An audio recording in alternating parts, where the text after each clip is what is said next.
Ladies and gentlemen, welcome back to the Fatigue Rodeo. We join our intrepid group back where they came from, which is to say a giant room filled with strange mutated shrimp and ransacked grain. Angela, earlier in the day, you received a text from Plem detailing where he was and whether or not you wanted to fulfill that obligation or not really the promise you made to Isabella to essentially do a favor for her so that she could essentially tell you what it is you're actually here for. You're essentially led through by your phone's GPS to Plem's location, which essentially is in a series of maintenance shafts which lead to what is effectively a sewer, though is thankfully much more pleasant as opposed to what one would typically assume a sewer to smell and generally be unpleasant like. It's more like walking through a heavily chemically treated area, like walking through the local cleaning aisle in one of your grocery stores. Okay. Eventually, you clear a corner and you're treated to the smell in your olfactory sensors of the smell of cooking shrimp.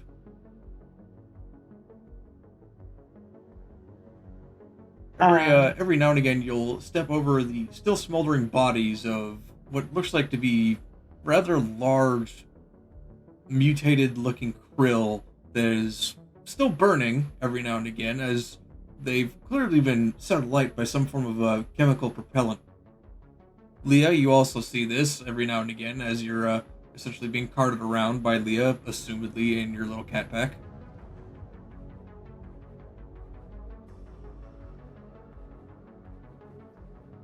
Eventually, you clear a corner, and you are welcomed to the sight of this incredibly haphazardly messy room that is filled not only with a multitude of sacks of grains and other assorted foodstuffs just littered about, and what looks like a small bonfire where four members of the four people who accosted you directly after your incident topside at the van just essentially, making a bonfire with a giant pile of now crisping and honestly delightfully smelling krill just gathered up in a giant pile, and some of them seem to have acquired metal skewers with which to essentially grill them over a makeshift barbecue.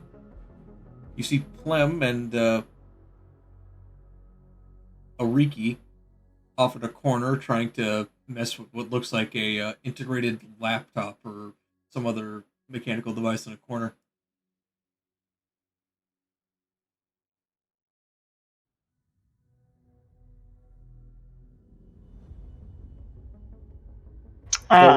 You said a mechanical device in the corner, so I haven't found Plem yet. You can see him and Ariki just off in the corner, just essentially what looks like looking up information on something that looks like an integrated laptop. Oh, okay. Am I in the right tab for you guys? Yep. Yeah.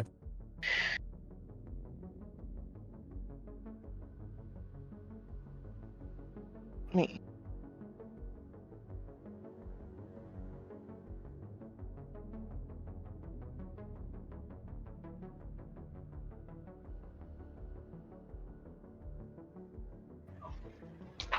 Hold on, my.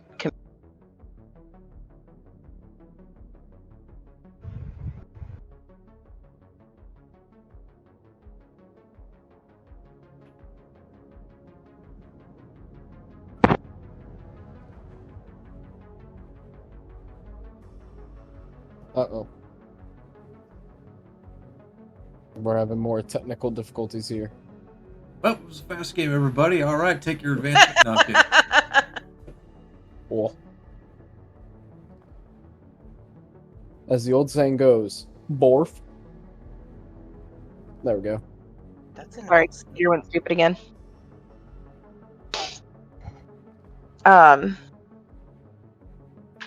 Okay, so I see them at a computer. I only see a black screen, by the way. I don't know if that's what we're supposed to be on, but that's what I see. That's peculiar. Have you tried zooming out? Yes, and I will refresh the screen just in case too.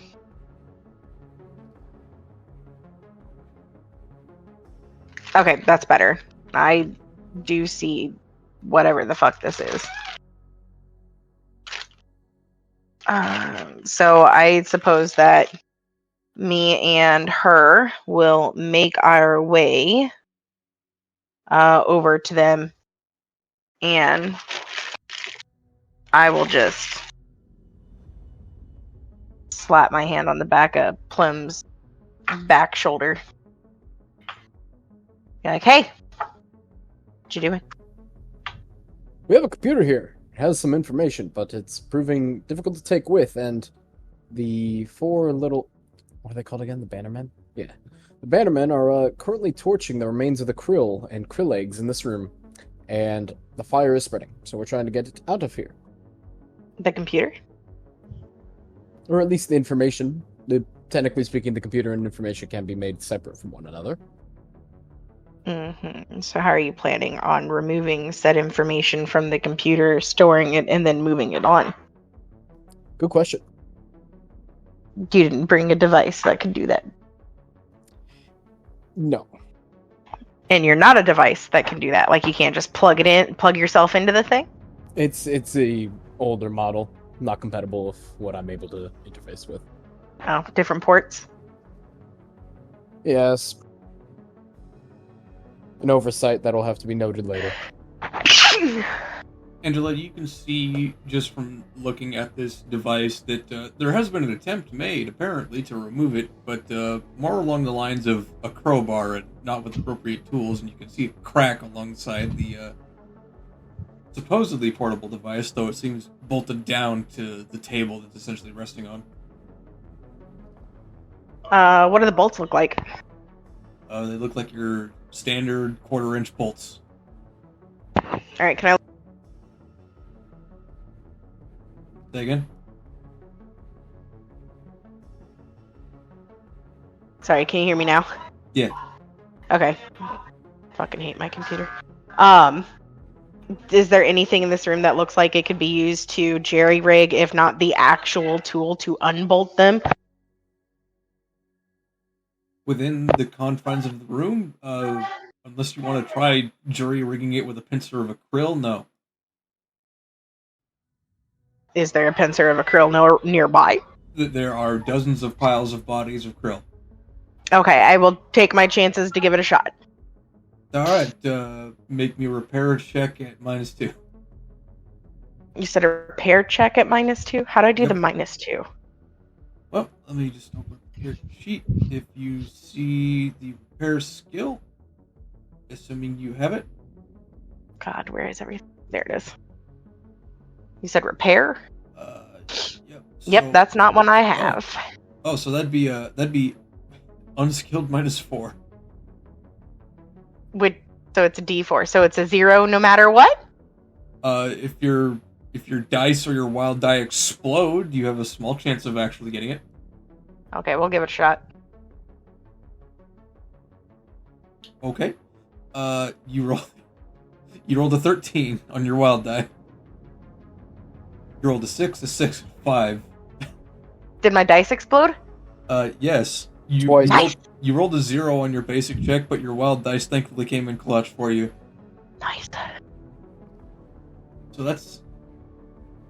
Ironically enough, that's success with a raise, but since you have no skill with it, here's what I'm gonna do for you. Clem, you see as Angela gets this kind of look on her face, a sort of determined pout as she essentially makes her way to one of the bodies of the gigantic krill brood mothers, rips off rather casually one of its pincerous claws, and then sort of jams it into the very tiny hole, and then starts unscrewing it rather unceremoniously from the wall. with a sort of casual and contemptuous ease. Eventually, the quarter-inch bolts are removed, and the device is now well and truly portable, if only slightly damaged. Well, that certainly works. Now we don't need to remove the information, just the device, without it being hurt. Very true. Does Plem have, like, some sort of backpack on that this would be able to slide into and hide walking out of here, or no? I don't think we necessarily need to hide it. Can it go in the cat pack? Unfortunately, it is slightly too awkwardly shaped to go inside of the circular hole of the cat pack. Yeah, Mom, didn't you play that game when we were kids where you had to match the shapes to the block holes? Where does the circle go? It's a rectangle, Right, Mom. in the square hole. I forgot it was a big square, big circle opening.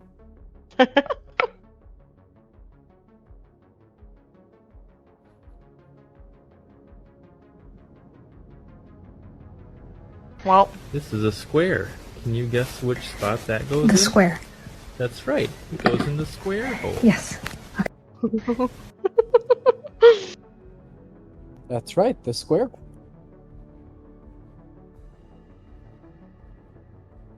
That said, whoever wishes to just outright take the device can now just add to their character sheet a portable computer with quotations on portable. It weighs 4 weight. Well, with that being said, then, Plim, do you want to hold this, or you want me to take it? That is a good question. It'd probably be better if you hold on to it, because it would get in the way of me commencing combat operations if I'm having to worry about it. Okay. Portable computer, laptop, computer. We'll go with portable computer. Okay, I got it. Well, is there anything else that you need to do here, Plem, or should we go and take this where it belongs? Well, we haven't reached the location we were attempting to reach yet. We were looking for basically the leader of... Remember the fellow from the van? We managed to get some information from him, and... The one you killed? supposedly Because all I remember him saying is, "Ah!" No, not that one. There was another one who was unconscious in the back of the vehicle. Oh, the one that I pulled out? I believe so. I believe that's the one. Is that right, Spoon? The one I pulled out and dragged behind me when I swung open the doors and pointed a grenade launcher at dude's face? The lady? Oh no, you ever so graciously helped her home, and then she espoused to you for about half an hour all of her unusual boy troubles. What Plum is referring to is the band who was unconscious and not bifurcated by shotgun shells and 9mm on the ground before you carefully and conscientiously vacated the scene as several armed people were essentially surrounding the van. Okay. Yeah, so the driver that I drug out and pulled to the back? No, he's dead. No. The driver too? Oh, the driver is very dead. Oh. What'd I pull him out and drag him away for then? That's a good question. But he was definitely dead. Got ya. Okay. So, then I'll just store... If the portable, air quote, computer will fit in my... Oh wait, I don't have a normal pack, do I? I've got the cat thing. I'll just fucking hold it. Like, go on, lead the way. And, tell him to start walking wherever the hell we're going. Sounds like a plan. And Plum's gonna go and return over to the 4 bannermen and... What do we call them? Squad tie-dye or something like that? You look over to Team Tie-Dye and you see them essentially what looks like having a cookout with fucking metal skewers over the charbroiled corpses of a decent majority of the krill.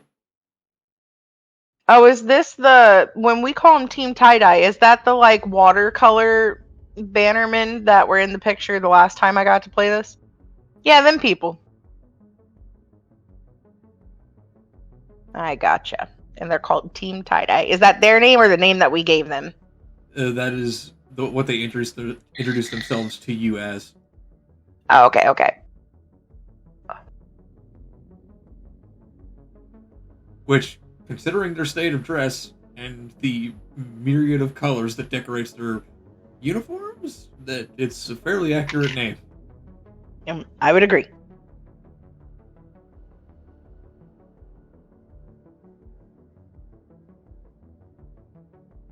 Sorry, go ahead, the fucking Slugga. That's your name. Sure. So anyways, going up to them, it's like, we've gathered information here. Are we ready to continue on to wherever this gang leader is hiding? Information? What, you actually found something useful in here? Potentially. It'll need to be cross-referenced with additional data, however, but it may be able to form a pattern of activity and locations relevant to the Cross-reference case. with what? Purchase logs, things of those nature. We'll have to talk with the specific sellers themselves. Oh, fuck that. I ain't doing that accounting bullshit. Shrimp. You see Cliff essentially brought his skewer in your general direction. The tip is still slightly searing hot, and you can smell the delightful sear of the krill as it's essentially presented to you. You.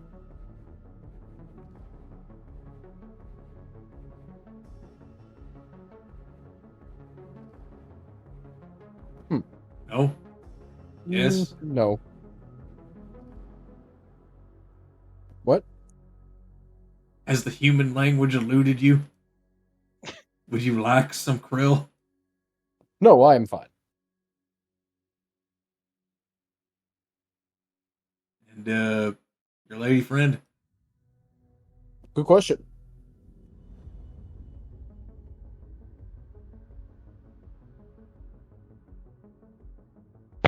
Motherfucker. Can you hear me? Yes. Yes. Okay.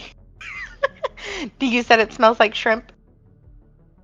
It smells like seared shrimp. Hmm. And then we made it a point to where I would eventually barf it back up, right? Yeah, you can store it for a few hours for like no real issue, but yeah. And Okay. I'm assuming that you essentially did that with your last quote unquote meal Yeah. off screen. Okay. You know what? I'll take it anyway. I'll take it. And I'll eat it in front of them. Okay. How many days has it been since we started all of this? I needed to know if I need to do another EpiPen. About a half day. Oh, okay. So I'm still good.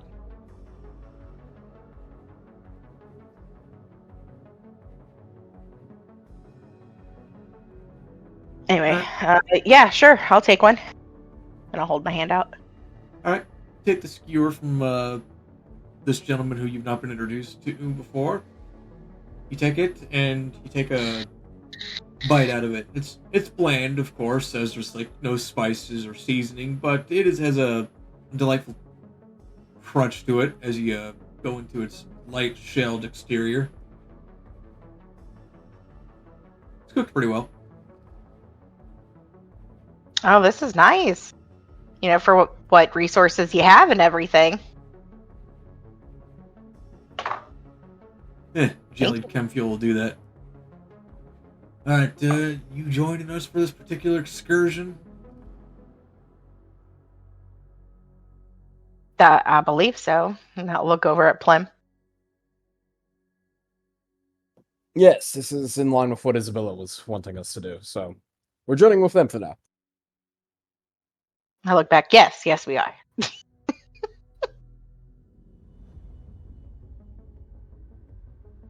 You see Glyph look over to Plem and then just give a shrug. He's like, alright, but her cut's going out of your non-com pay.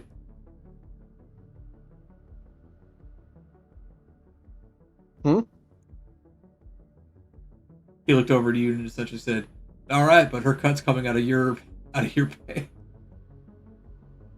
She was originally supposed to be a part of the group. I believe there's been a miscommunication on that part, but all right. Yeah, is there what Hmm? I choose to go. No, I don't think that's how this works. How what works? The cut that I get being even more halved, unless you don't want our help. A lot of you are splitting non-com pay, essentially meaning there is a set pool with which to pay people who are not currently associated with the Bannermen, and since all three of you, he points to Clem, Angela, and Ariki, then a lot of you are still splitting that pay. That's how that works. Right, divided by 3, yes. Divided in half of his, no. Well, his and hers. He points at Ariki. Also no.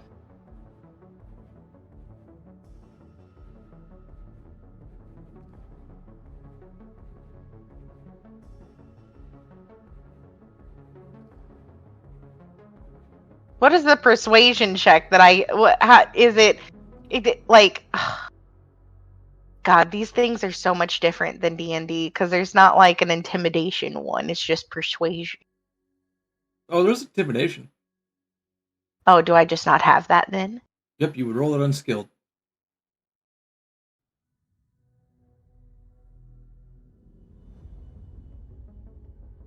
Okay, then I'll follow it up with also no. I think that my skills are adequate enough for the correct amount of pay without it being divided by 2 other people's.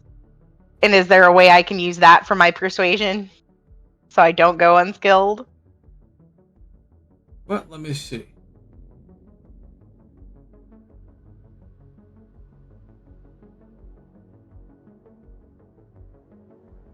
Well, thankfully to your custom race, you pass as human, so you don't have outsider major.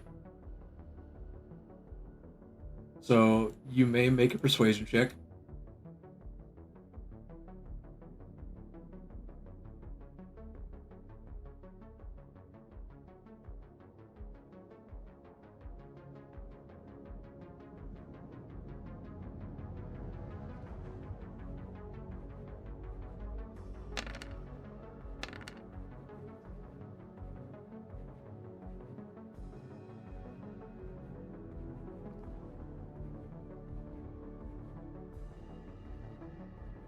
Oh.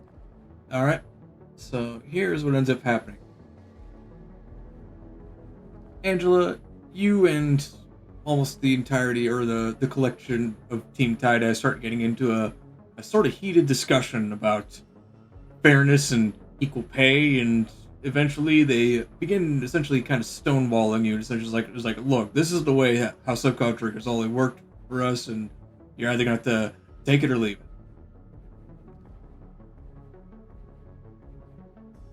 This is a favor that we're doing for Isabella. Well, from my understanding of it, it's actually a part of the job and the reason why we're here, so. So far as you've been led to believe, if Clem has given you any relevant information, this is essentially just a potentially lucrative sort of side job, which has no tangible connection to solving any of the distant appearances, though they have alluded that this is potentially connected. Yes, it's a potential lead, essentially. So, let me understand the whole payout thing here. Is it Plim's getting paid so much, Ariki's getting paid so much, and then they will effectively just split whatever with me? Or is it they're going to hand us a bag of coins and we'll just divide it all equally 3 ways? That's essentially what they're saying, is they have a limited amount of money to give to contractors, and that number is going towards us as a group, essentially. And originally they kind of had the impression that it was only me and Ariki. So they were saying whatever the money amount they were going to give to our little team was going to be split 2 ways, but now that you're here, it's going to be split 3 ways. Okay, so it wouldn't have mattered how many people were here. That lump sum of money would have been divided by however many people were there. Pretty much. Like a budget. Okay, I understand better now. I was confused. With that understanding, with their stone wall and whatnot, I'll just be like, fine.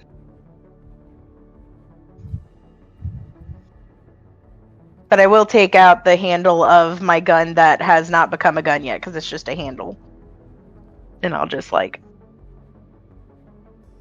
tap it to my head. Irritated. Oh, you're like doing just like the like tapping on the back of the head thing for fingers, except you're doing it with the handle of a fucking grenade launcher gun thing. Yep. Ah, smart choice. Brown-skinned woman in the back with a laser SMG gives you a bit of a look. Quirks her brow, but doesn't otherwise say anything.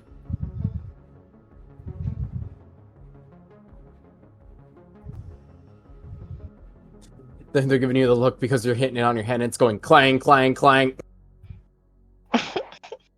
No, that's what that's what the synth skin is for. Yeah, I know.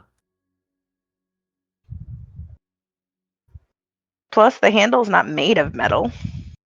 Well, yeah, no, that was the joke, because your head was made of metal. That's why I would be making... Oh, I got you. Look, I'm slow to the uptake here. Same. Alright, I'll tap the back of my head and just sigh and go, let's go, Plem.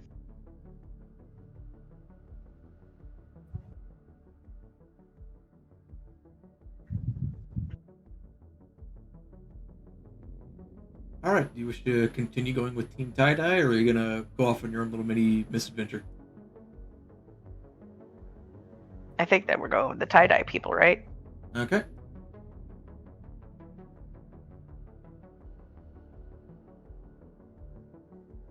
Because, just to be clear, this little empty room thing, this wasn't the original destination we were given, right? This is just something we happened across as we were traveling. Yep, you essentially got into a little bit of a heated firefight with a bunch of strange crustaceans that were not originally meant to be in this section, if not the station at all, which is peculiar.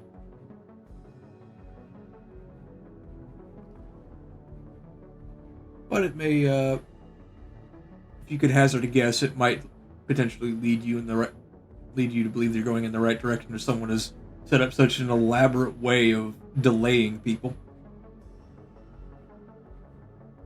That is a fair point, and given how both the kidnappers and these were mutated, logic would dictate that perhaps it's some kind of mutation-heavy group. What would be the cult? Cult wouldn't be right. They didn't seem to be religious in nature. Additional data is definitely required.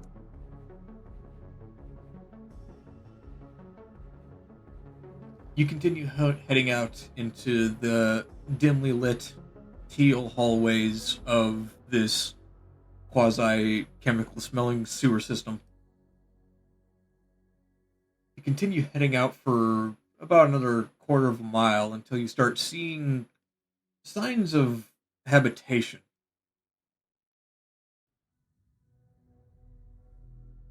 While certainly not a hostel or somewhere where anyone of any sensible merit would probably want to essentially start setting up camp or making a living out of, you begin seeing signs of beds, old couches, pieces of furniture that has either been unbolted from a section of the station and brought here, a mattress hit there.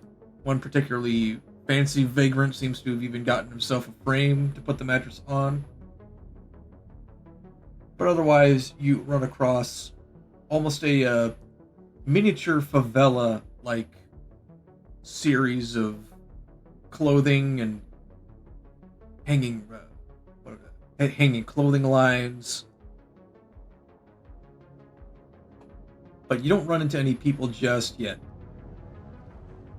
So it has all the signs of a living space, but no people.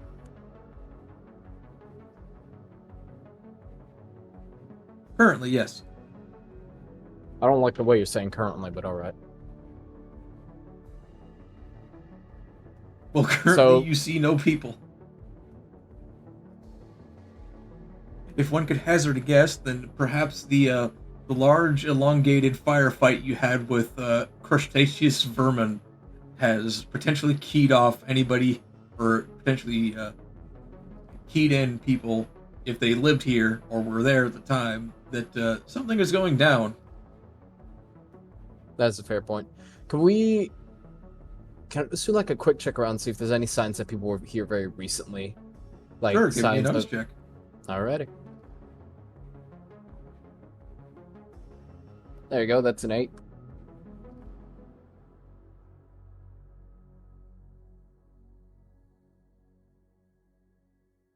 You give the this small mini favela a discerning glance. Every now and again, you'll stop to overturn a mattress or look at a particular piece of clothing rather closely to see if there's anything particular happening about it.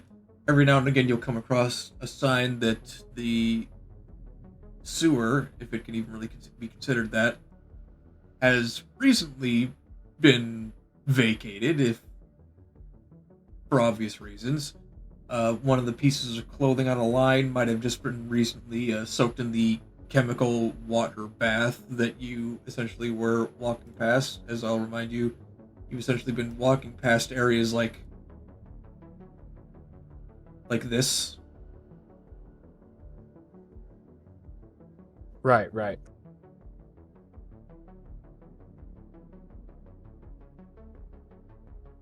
And enterprising individuals who wish to clean their clothing are obviously doing the best they can with what they have, which is essentially just their clothes and what constitutes effectively a chemical river. Some of them have been obviously recently dipped.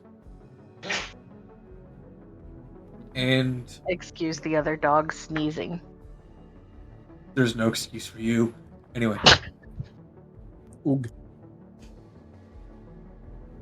Hidden amongst the refuse and the discarded food tins and the occasional bag of what looks like chips, you overturn a pillow and you manage to find a cellular device.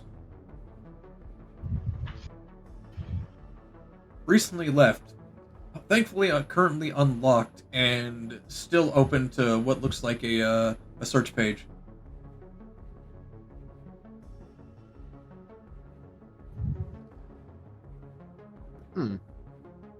I get in his personal space. Well, can you read? What does it say? I'm just staring at the phone. My eyes have not told my brain what I am reading. I'll start reading it out loud in a hushed tone. Did I just not hear what he said was in the search bar? Alright, the current search bar is set to... Is Baker's dozen different than a regular dozen? Interesting. Not really useful. Is there anything earlier on in the search history that may be fruitful to our endeavors here? Go ahead and give me an electronics roll. Electronics. Yes, dog. Electronics. I do not. I do not have electronics. That is wild. All right. Alright, then go ahead and roll me on skill, unless Leah would like to interject with her magic cat tech powers. I was. Yeah, it's crazy that we can hear those dogs all the way down here in these sewer-like things. What's happening? Somebody left behind their dog. What the So dog who's doing? who's carrying me around again now? I am. Angela.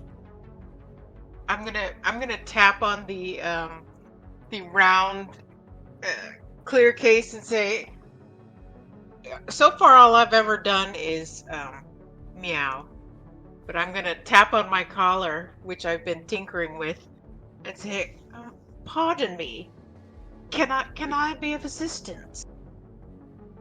The cat is talking to you. I feign shock and just stare down at her. Well, I'm just gonna do the thing where he's like, he looks down at the cat, looks back up at the computer, looks back down at the cat, looks back up at the computer, and then just slowly looks back down at the cat again for like the third time. It's like, No, dear, that wasn't the computer speaking. That was me. Plus, you're either on some incredibly powerful hallucinogens, or this cat is legitimately talking to you. Assuming I'm not suffering any software failures or anything of the sort at the moment. Sure. Let's see what can happen here, because again, these are older interfaces that I'm not familiar with. You said electronics? Yep. Oh! Oh! There you go, dear. It just did like the kid thing of like unplugging the router, plugging it back in kind of solution, where it's like just click on search history and it's like, there you go, there's the full list. It's like, wow! Lem, you watch as this cat, who has otherwise been inert and resting in very strange and awkward looking positions for any race other than a cat, just kind of casually make its way out of its little protective semi-clear plastic domicile, reach for its collar with its paw, and then what looks like pulls a ripcord out of its collar, and then collect what looks like a sort of USB port to this rather old-looking device. Almost instantaneously, you see the cellular device, an older cell phone, it looks like, go through several different stages of what looks like opening several different individual command prompt files before they're almost instantaneously filled up with commands. And there's a search history list of very obvious, what looks like a sort of tween interests, the local boy bands, several different versions of pornography, several different sets of clothing, a shopping list. Oh, shopping list. I don't suppose that matches anything with what we found with those previous purchase lists and whatnot in the Krill Cave, did it? A lot of it seems to be your general sort of groceries. However, thanks to Leah's mysterious and very discerning search bar, you can very quickly do the equivalent of having her control F for you, and you notice that on this particular list is fish food. And is it a quantity that would possibly match with what we were finding? Or is An it not industrial amount equal to the amount required to feed the krill? No. But they searched up fish food.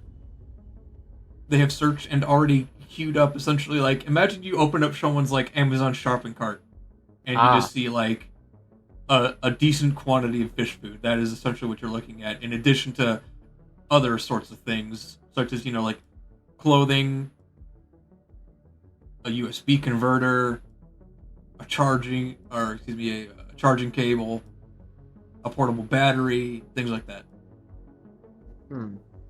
And they have no sign of a pet fish inside their home, right? Or wherever we're looking this computer at. Unless it's residing in this suffused chemical bath, no. So no matter what this little domicile area of sorts, the people who are attached to the krill in some way. And the fact as haven't a reminder, this is not necessarily a domicile. You're still essentially on the sides of this chemical suffused river. It's just, it looks lived in, where like there's a homeless camp.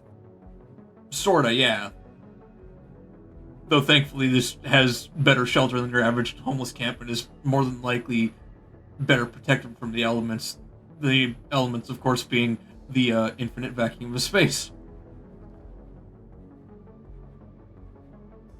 So, no matter what, whoever lives here have some kind of tie to that krill.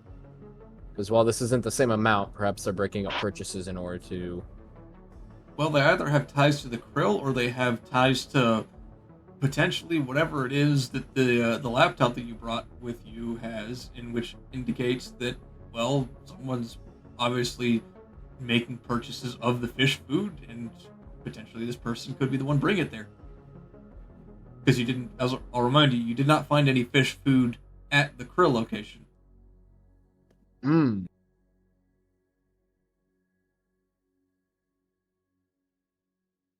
Okay. And there's no, like, out in the open signs of them hiding the fish food anywhere either. Like, in this area. We're doing a lot of emphasis on the fish food, aren't we? A bit. I'm just trying to make sure I cover my bases. Your search does not lead you to any cursory hints that there is anything of any particular value being stored in this quasi-favela, no. I believe that's all the info we're going to find here, then. It's another possible lead to go off of, but without having any individuals here to actually interview on the case. I don't know if we'll get any further with this little tidbit of info, but that was extremely useful. There are many questions I have, but I do believe we should probably get back to the job here first, and because, frankly, I don't believe that that was the only amount of killer krill that we will run into down here. Because is any of it porn? Yes, there is some, in case you were wanting to look at it. What was your question, Angela? Is any of the search history porn? Oh, absolutely. There is your typical search history of pornographic material. Like what?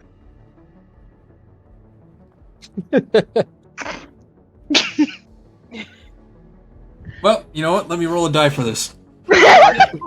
Oh no. Hot single banner ladies in your area.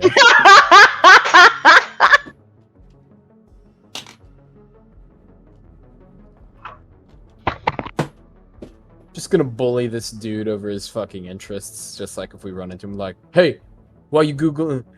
Are you username ladiesman127? Alright, just for funsies, we'll say like 1 to 3 is vanilla, 4 to 6 is interracial, and we'll say everything else is just weird butt stuff. Vanilla.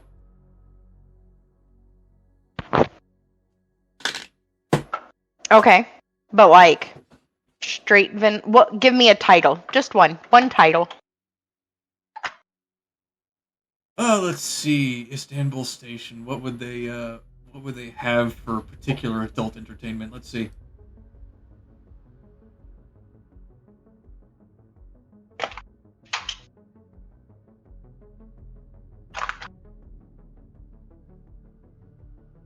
Tall, rough bannerman comes to save my life. And mop.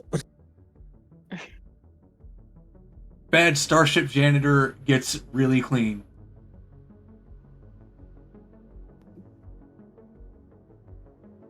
Are you done with that phone plan? Yes, I've been done with it. Why? Wait, which phone? The phone that you're looking at with the search history. Oh, yes, I believe we've gotten all we need from the purchase records here. What did you need? Mm-hmm. Are any of the search histories of the porn live cam things? We can check here. We do have this little search bar. Unfortunately, on Istanbul Station, camgirling is not necessarily that big of a fad, it would appear, as there is nothing of the sort in the search history. The answer is no. Whether or not you wish to get into the specifics of the actual, like, pornographic industry of Istanbul is going to likely require some further investigation. No, it's okay. Click on that first video there, and it's the one the plumbing something or other being saved. Why? Just do it. Who's the plumber? Is it a girl or is it a guy? Just look at the what's it called? The screensaver image that pops up, the preview image before the video plays. You don't need to watch the... Okay. Describe what the thumbnail looks like, Spoon. Okay, the thumbnail is of what someone would expect a really, really, really awful janitor to look like, as they are shirtless, wearing what looks like very cheap coveralls that would never actually be allowed, or a uniform on any respectable station, being held by a rather muscular-looking blonde gentleman with a almost mullet-style hair. His hair is sort of wavy and sort of long. It doesn't go to his shoulders, but it's on the longer end. Wait, hold on. Isn't the Team Tie-Dye leader match that description, or am I going crazy? His hair is more slick-backed, but what? No reason. Just So then the janitor, are they male or female? Male. They're also male. It's gay porn. I think it's safe to say that is the thumbnail. Just a shirtless guy with a very out of date mop. Wouldn't it be funny if it turned out it wasn't even porn? It was just like a dude getting forced to take a bath. Like, and that's all it is. You make a great point, Plum. Click the video. No. I'll hand it over But to otherwise, you can watch the video. Otherwise, I'm going to say that the person we're looking for is 100% a male. At least for the owner of this device, is 100% a male and fancies the sexual orientation of dick. How do you figure that? Could be a female that just likes watching two dudes bang. Is one of the tie-dye lady people a female? 2 of them are females, yes. I walk up to him with the phone. Thanks, Plum. Give me a second. I'll prove it to you. And I show him the phone. Does this interest you ladies at all? 2 dudes maybe boning and, plumbing other pipes? What other dude? In the photo, in the thumbnail. There is a I show him the phone. There is a single gentleman. Oh. He is shirtless. He is holding a very old mop. And he has very unconventional janitor's clothing, let's say. As he's, of course, shirtless, but his trousers are not exactly up to what would typically be considered code. Okay, I've completely misunderstood the thumbnail then. I hit play. I just want to know if the person that enters the room is female or male. Okay, you hit play, and it's very clear that this person is attempting to just appear busy for the camera. He has very little act. Okay, you fast forward, and what? You completely skip over his incredibly poor acting talent, if he had any to begin with, and it looks like he basically is pretending to clean for what looks like at least the first half a minute, as a blonde woman walks in what looks like a very trashy business outfit. I pause it. Okay. I changed my answer. Plem. I don't think they're gay. I think that they prefer to be the damsel in distress in a situation. Maybe they have a what's the word for it? I'll look at the ladies. When a guy would rather be saved by the woman, what would you guys call that? Beta cuck. Plem, I didn't know those words were programmed into you. No, it's defined into the definition on Urban Dictionary. Didn't they close that down forever ago, or is it still going? No, it's a point of purpose is so that in the event I'm in more of a ghetto environment, I'm able to still interact and understand lingo. Uh-huh. Ladies? Would you like to know what a spitting dragon is? No, hold that thought. I want to know what the ladies' opinion if it matches yours. This is a little bit of additional info. The woman doesn't come in just wearing the trashy business suit. She also comes in hauling in what looks like a fire hose, and as you pause the video, it looked like she was about to fire it. That said, you turn to look at the ladies, and then they give you a very, quizzical look. They look to each other, and then Cliff and Thomas just look like they're just holding their heads like, what the fuck are we doing here? Keisha and Del De Rosa look at you, and they're like, I mean, it's porn, right? Well, we've yet to see fucking. Right, but porn can say a lot about a person. The kind of porn they like tells you a lot about them. Yeah, you hear Del De Rosa interrupt you that they're fucking horny. What about it? No. Their preferences say a lot. So, I'll turn back to Plem. Are you sure Urban Dictionary is the only way to go in regards to, that kind of a description?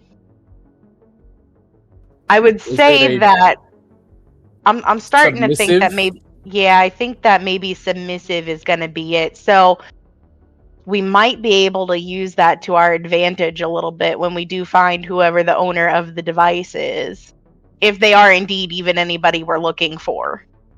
I do have a singular question. How do you know this much about porn? And people's seconds? How do you not? Simple, because that's not a normal thing to bring up in conversation. Oh, so you can wiki Urban Dictionary's cuckolding, but you can't like Google or the equivalent of a fucking psychology paper? There's a difference between mission-relevant data and that of own personal ventures. Somebody ordering fish food that could potentially be for like their weird neon goldfish is more information about the person than that. Given what else we found, yes. I'm just saying that we might not have a fight on our hands if we play the cards right. Here, you can hold the phone this time, and I give him back the phone. Just gonna drop it in a pocket for now, I guess. No, they're also looking over your shoulders, especially not if they brought a fire hose.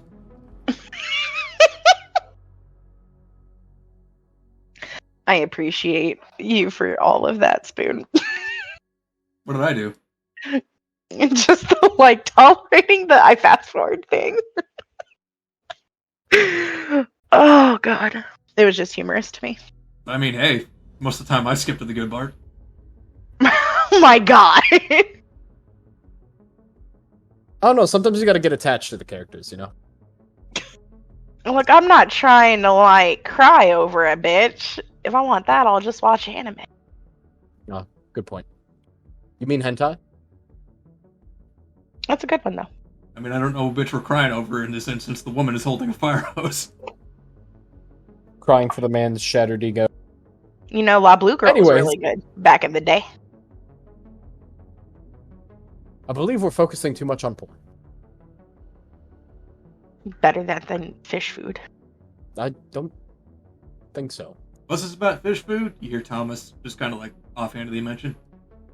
Records of this one here has been purchasing and searching it up, so potentially related to the info we found in the Krill Cave.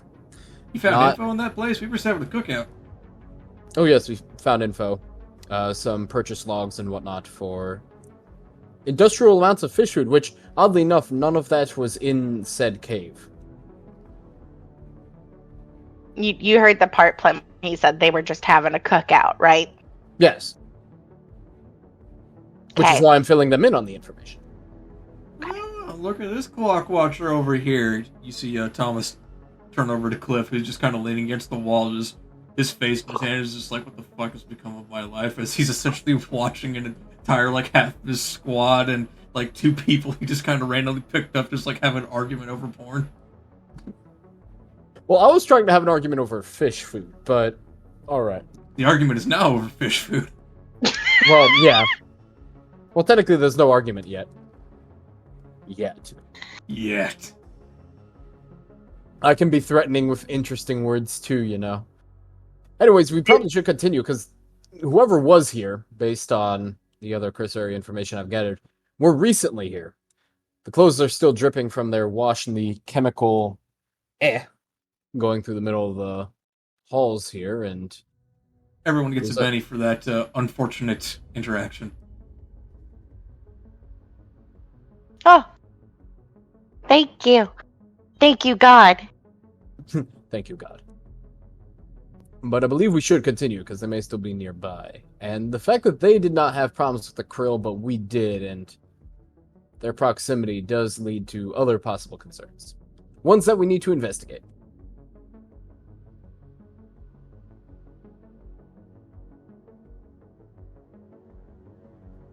And on we go, I suppose. Unless anyone else has anything else to say or do or stuff. Nah, as we continue, I'm just going to discuss with the ladies about which one of them they think is more dominant. Of who? The people in the porn or the dudes that are walking around? That is the question.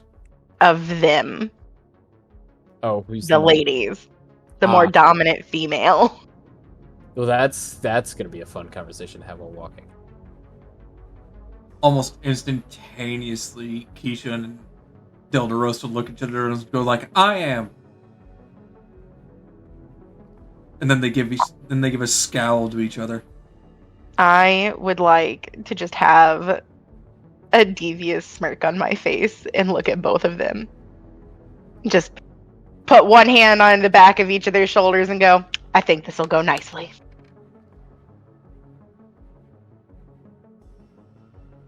Oh no.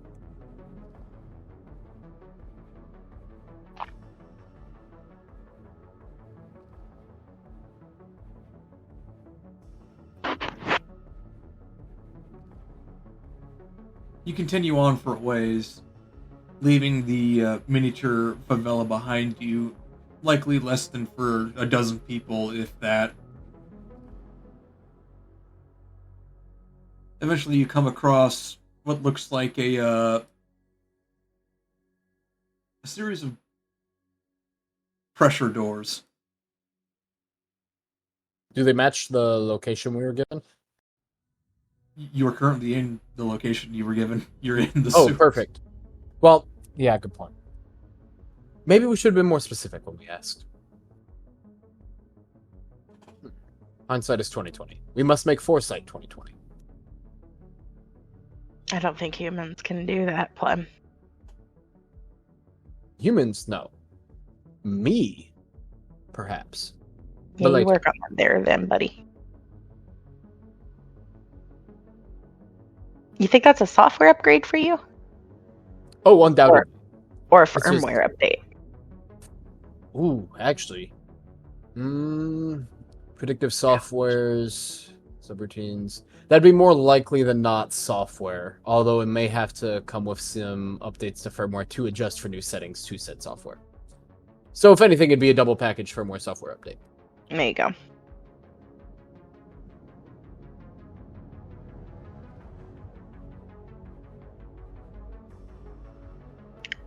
Anyways, is there any signage on the door or anything like that? Anything we can... There is a sign above the door, however, it is heavily scratched out to become basically illegible. Like, scratched out on purpose? Yes. Ooh. That's a good sign that someone doesn't want to know what's here. And given who we're looking out for, I think that's a good sign that we are in the correct place. If I squint really, really hard, can I make out any letters that might have been there?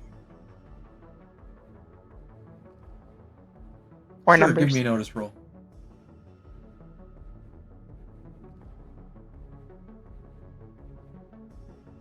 Alright, success with the raise.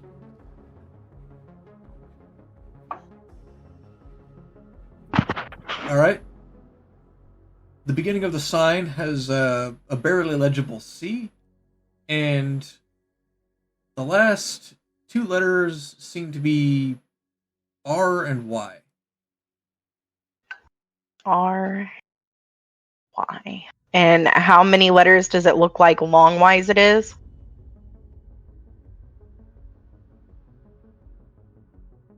About 8. Any of you guys know an 8-lettered word that starts with C and ends in RY?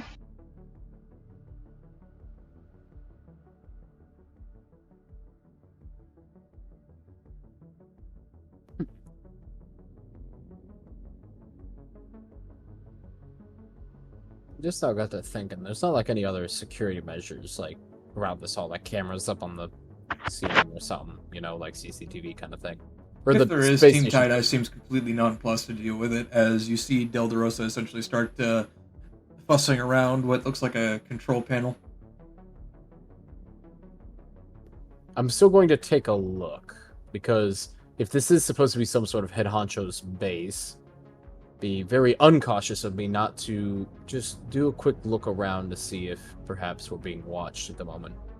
I mean, you said these are kind of big, bulky doors, like they look tough. So that tells me they would want people not getting inside, and it's hard for people to open a door if they're being watched and... Or they're stalked hydraulically sealed to keep out the vacuum of space in the case of breach. Yeah, that's also a good point, ain't it? But I'm still gonna check. What do I gotta roll to like rack my brain for 8-lettered words that, Jesus fucking Christ, that start with C and end in RY? Give me a smarts roll. Said smarts. Yep. canary. Cemetery.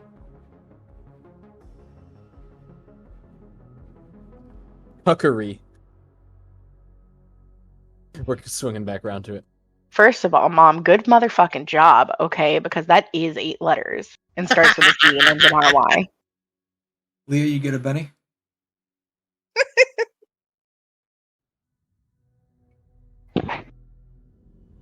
Is it cemetery? Wait, isn't cemetery 9 letters? 1, 2, 3, 4, 5. No, it's 8. I'm not spelling cemetery correctly then. You're not. It's C, metery. C-E, metary. Metary. What? Am I thinking like sedimentary? That's probably why I'm putting the fucking N in there, isn't it? Cement Terry? Okay. I could have sworn there's an N in there somewhere. That's why I'm like, wait, is it? Oh, yeah, you are right. There is no, what the fuck? Why am... Alright, look. I went to school for math and shit, so I wouldn't have to use words, okay? Same. Well, I'll look back at the tie-dye people then and be like, is there a cemetery possibly down here? You see the Keisha look back, give you a kind of look if she's sort of fiddling with the panel. Apparently, the little success is like, could be. I should have the map. I can check and see if this area is labeled as a cemetery. Now I'm even He pronouncing even like says it. cemetery. Cemetery. God, I'm not gonna be able to stop saying cemetery now. Cemetery. We have that map, so would I be able to take a look and see if it's labeled as cemetery here? You may. You look at the map. The GPS labels this particular area as belonging to block. Hold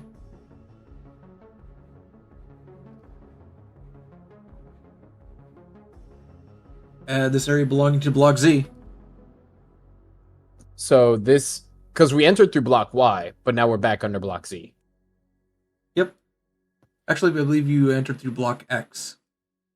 Oh, so even further then. I'm Okay. sorry, I was counting a word. What block does it belong to? You are currently apparently into a doorway that goes into an area belonging to block Z. Which is Block where... Z, which is where the van thing happened. Okay. And we originally entered through block X. I believe the kidnapping happened in block Y? I thought block Z No, wait, block Z, yeah. Okay, yeah. That's what I thought. I was like, don't make me think I'm wrong. Because then I'm going to think I'm wrong for more than I'm wrong for. Wrong. Anyways, so it is labeled as belonging, but it doesn't say if it's actually a cemetery or not? Nope. Huh. You get the feeling that this particular floor plan belongs to a very old map. Ah, so possibly new function. That might be why they felt safe taking the brew. Because if the maps that are available are older and this place isn't properly labeled, there's no... This has to be it. This is matching all the signs. It's a room that no one's going to really notice if it's being used for any other purpose other than what the signage says.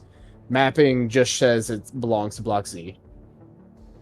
We have to be in the right spot. This has to be it. We just need to open up the door to find out. How goes that?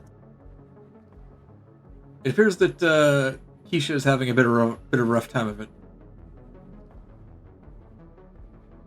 Are you sure? Did anybody actually try the door already, or did they just automatically start doing electronics on it? They basically started doing electronics on it without very little care or concern for what the rest of the group is doing. They just really wanted to get in the store, apparently. Is there like a handle where you could attempt to pull the door, slide the door, push the door?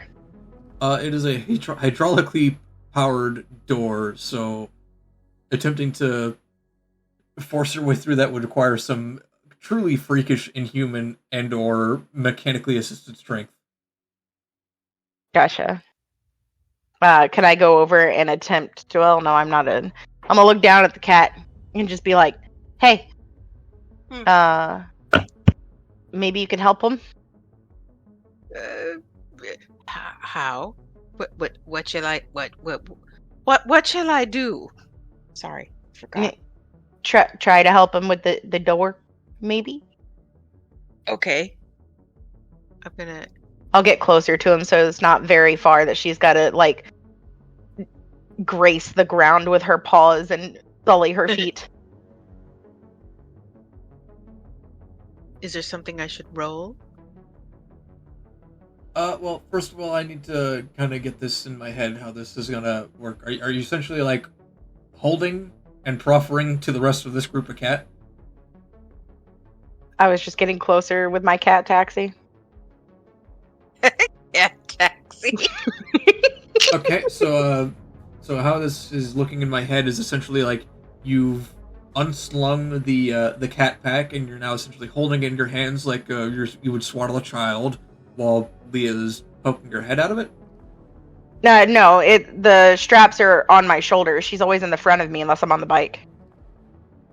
Okay. Or unless we're like in combat, and then I'll swing her to the back so she doesn't get hurt. But like I'm walking up to them, belly full of plastic and cat, and bending down and being like, "Guys, need some help there?" Yeah, we're having a bit of a rough time of it. Oh, look at the kitty. Maybe we can help. The cat knows science things. Excuse me? The cat, she's special. Don't touch her. Go on, is it Leah? Yes. Go on, Leah. Do the cat Leah, magic. are you physically responding? Or, sorry, are you talking? When I said, is it Leah, that was out of character. I just wanted to make sure I was saying it right.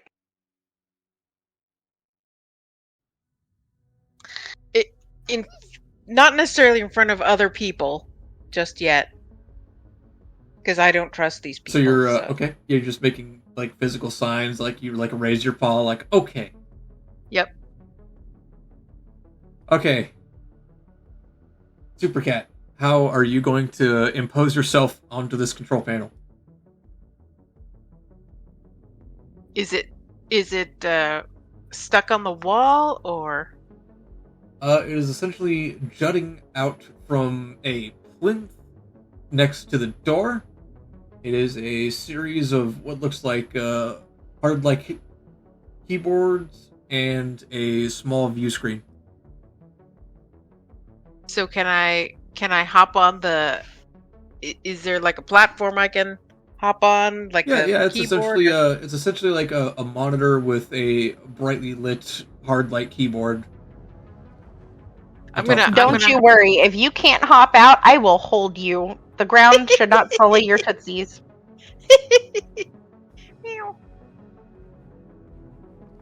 I'm gonna see if I can hop on the keyboard and get access and do my thing. All right, give me an electronics roll.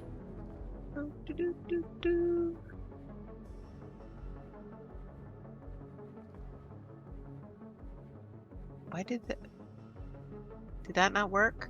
That worked. Oh.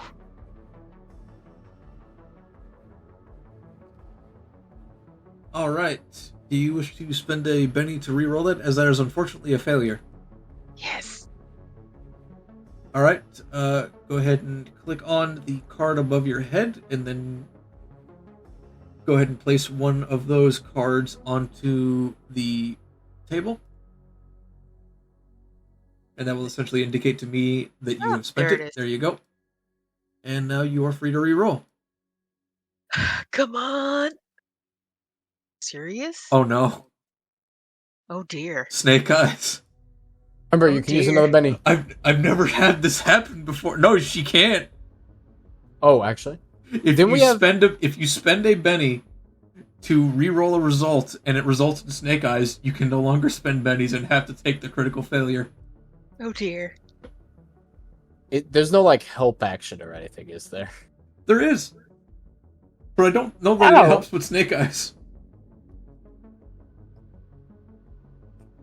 Hmm. and it has to be announced beforehand. All Yeah, right, that's the point. Angela, you watch as Leah, in her infinite exuberance that you've only ever seen now, essentially start batting away at the keyboard like keyboard cat of a millennia long since past.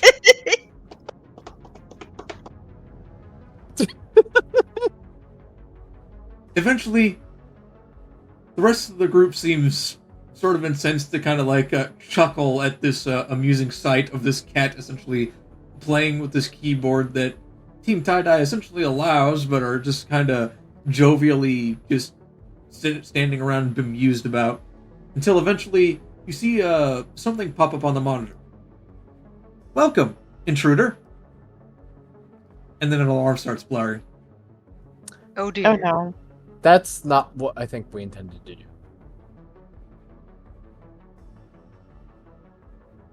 Is anything happening, or is it just the alarm? Team Tie-Dye is starting to freak out and is like, what did the cat do? Evidently the wrong thing. Is there any way, as an unskilled check, that I can like try to like type something into this computer that'll make the alarms stop? I'm going to assist with this. Sure, what are you going to assist with? Simple. A second set of eyes means it'll be easier to find the commands that may be needed if we're looking at a screen that has a bunch of information going. Plus, also, two brains thinking at the same time is better than one brain thinking. So you're attempting to assist with notice? Possibly notice, but whatever needs to be done in order to make the alarm go bye-bye. Alright, make your notice check, please. Do I do notice or unskilled? I will allow you to roll unskilled after any subsequent assist rolls have been made. Oh, okay. Wait, so what am I rolling? Notice. You're rolling... Well, you said you wanted to assist with notice. Go ahead and roll notice. I'm gonna use a Benny. God gave me one, and I'm gonna use... God gave me one. Okay, there we go. That's a 4. That's a pass, at least. Alright, Angela, you'll be making this with a +1 to the roll, which means that you'll be making an unskilled check at -1. Well, good. Yes! It worked!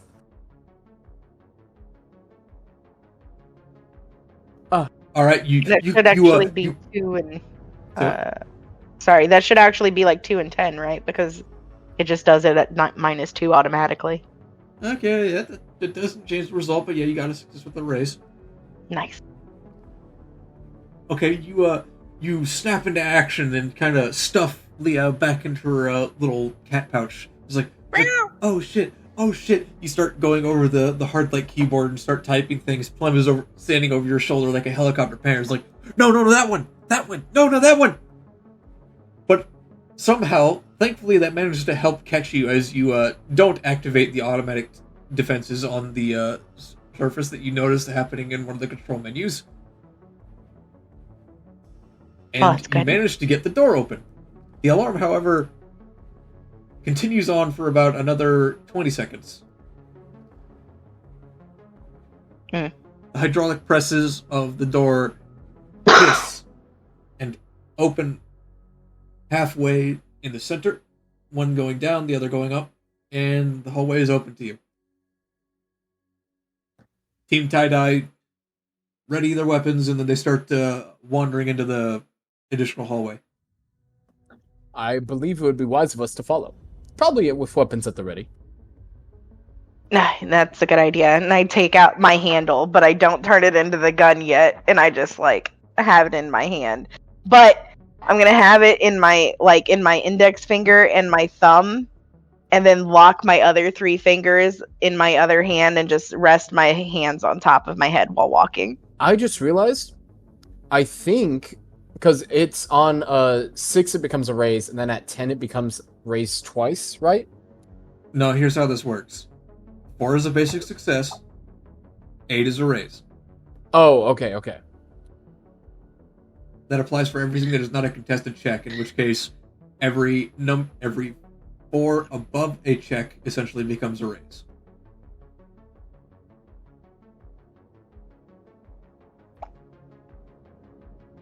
Does that make sense? Yeah, that makes sense. Okay.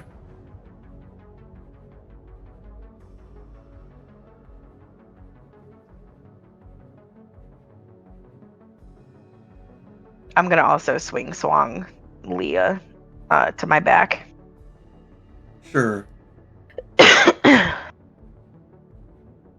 Quickly, the metallic scenery and metal piping gives way to a sort of series of stylized rooms that sort of resemble an undercroft. The walls are now lined, or at the very least, sort of plated with stone and brickwork, as is the floor that you've essentially been walking on for the better part of a half a mile. Eventually, you come to a series of doors. After about a fairly significant portion of time of walking past what looks like a very large number of urns sealed behind, every now and again you'll walk past urns sealed behind plastic, essentially, view windows with names on them.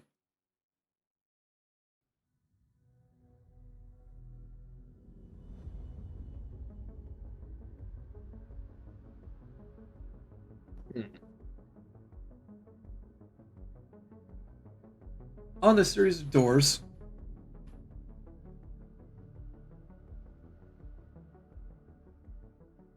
you'll notice that they're fairly low-tech in comparison to the rest of what was effectively the sewers that you've previously left behind. Most of them are made of wood, though you have yet to check if any of them are locked. Going past those doors, as they are essentially doorways that go... You're essentially in a hallway. 4 of these doors are essentially loosely connected to each other, and presumably go into 4 separate rooms. But the hallway continues onwards. About 100 feet in front of you, you can see a T intersection that branches off into 2 ways, left and right.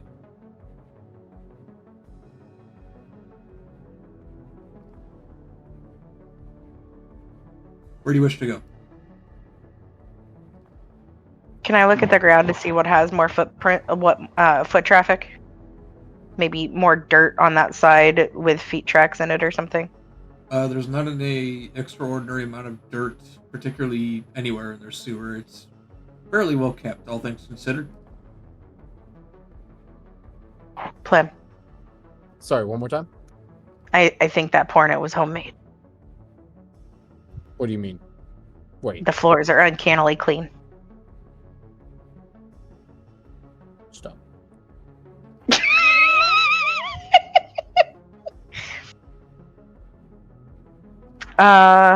What else?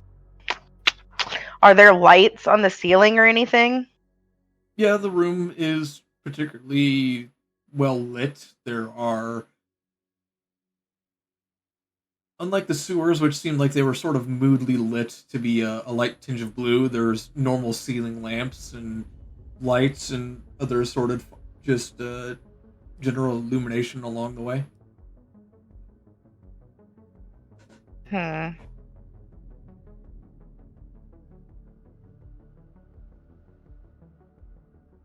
no dirt or feet prints. What about the walls? Are they clean? The walls are made of sort of loose assortment of brickwork, except for where they essentially break off to have plastic windows that essentially allow you to look in on named urns. Okay, the plastic windows. Can I look at those and see which ones seem to have maybe more fingerprints? While not the cleanest things in the world, they're slightly dusty and they don't seem to have been fondled or groped in some time. Groped. What a word. Yeah, there's like no streaks or indications that they've been touched recently. They're untouched, like a Redditor. I mean, that goes without saying. Yes.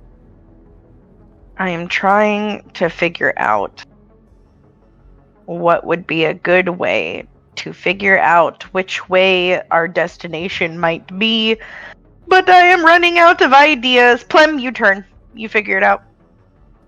So, does this particular facility, I guess you could call it, for the cemetery, that's not on the maps at all, right? It's just like, it lists the spaces belonging to Z, but there's nothing that like specifically shows like, oh, here's the room layouts and whatnot for it, right? Right. It's essentially like a GPS marker, but without the addition of Google Earth. Okay.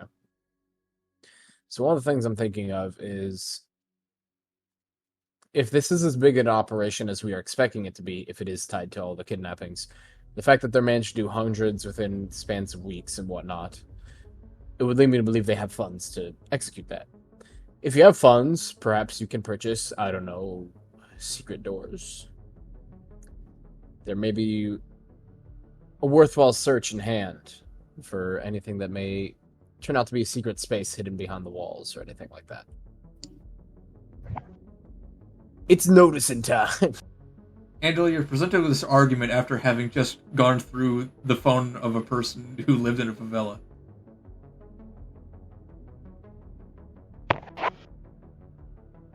I missed the argument. What's the argument? Plem essentially just said, alright, well, these guys are obviously a part of a big operation. They must be rich. I said, if they are tied to it, they have the possibility of having lots of funds for perhaps maybe putting in a secret space, hidden door, something along those lines. Which, to be fair, putting in a door and then concealing it isn't actually that expensive. So even if they aren't getting paid for said operation, I mean, you just get a talented enough welder or some shit, bricklayer. There you go. That's like probably not too expensive. I still think it's worth a look. I don't necessarily mean that means that anybody's got any kind of funds, but I definitely say we could go look. Exactly. But at least this way, this is your fault, not mine. What?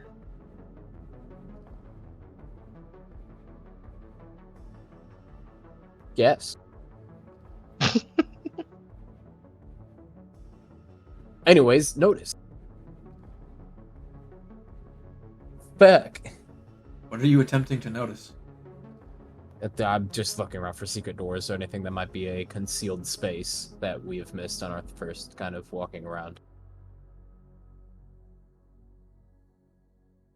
Because we were kind of expecting like some kind. Well, I'm very curious. What is Team Tie-Dye doing right now as well? By the way, because I feel like it's mainly been us trying to figure things out, and they just kind of walk around and serve as extra guns. Which, to be fair, I mean that's technically what the Bannermen are, but you know, it's like it sounded like they were invested in this in some way, shape, or form. They are the one investor that ever seems to matter these days. Money. Anyway. I mean, that sounds about right. I'm just drawing out something here that may help elucidate what's happening in this particular scenario. Because I don't even know if it'd be worth a penny, because I could be just straight up going bonkers here and...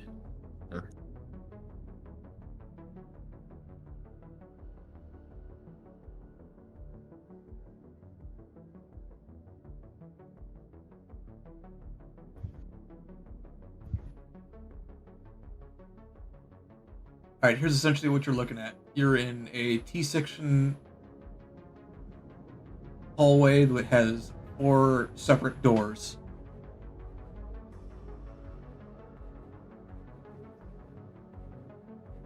In your search to find any hidden additional doors, you're groping and prodding and just general tomfoolery only seems to really just smear some dust over some of the windows and just, well, the walls are still made of stone. Well, I suppose we have to open the doors and go check in those rooms one by one. But because there's the potential of a fight, I will have weapons ready just in case. If I didn't already say that, I suppose. For your question of what Team Tie-Dye is doing, they're essentially getting stacked up on 2 of the doors. Ah, So they're just going for it. They're not investigating. All right. They're looking to wait, to see what you're doing. Yeah. Well, which doors are they stacking up on? So I suppose we will go ahead and probably... They are stacking up on the closest doors. All right. With two of their members also looking towards the most obvious threat, which is the other two doors, and of course the T-section of the hallway. Yeah, so I'm going to call it now. I don't think they are doing proper tactics here, but that's besides the point. Because you would breach one door at a time to make sure you had proper bodies to watch the hall. You wouldn't open yourself to multiple avenues of fire at the same time. But that's besides the point. We'll let them do what they want. Clem's just going to basically walk up to about here. One weapon in one hand weapon at the other. One's slightly angled off towards this way to like be very quick to react to anything that pops up on the left. The other ready to pop up on whatever pops up on the right, if anything.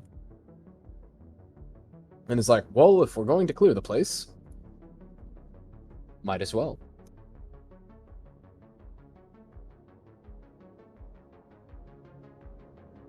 Since these two groups here really seem like they want to go into tiny rooms and probably get stabbed as they round the corners. Because let's be honest, that's probably what's going to happen if there are any hostiles in here. Did I say that out loud? You did. Ah. Hey, just a warning, don't get stabbed. I'll take it under advisement. From what I've been told, stabbing hurts. I wouldn't know from personal experience, though. The big mouth's really coming into play right now, isn't it?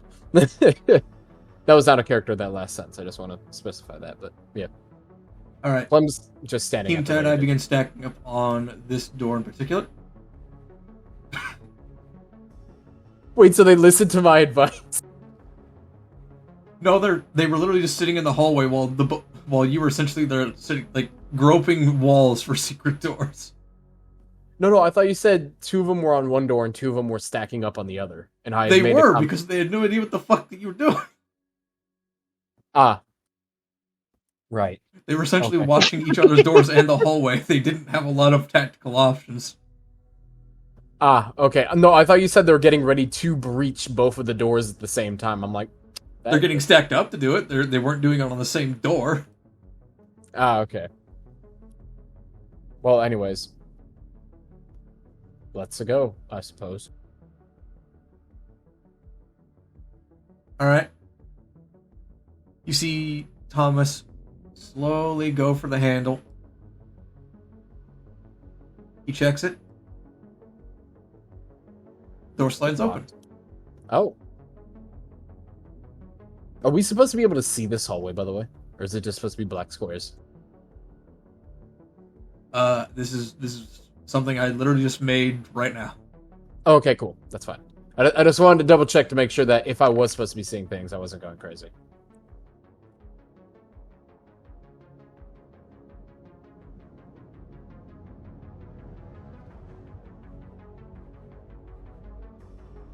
Don't worry, if anything happens, it'll probably be theater of the mind.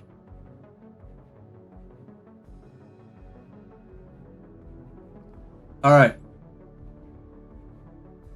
The door begins swinging open, and it is the loudest, squeakiest, most poorly maintained door you've ever heard in your fucking lives. Wow. I think that thing needs more oil than you do.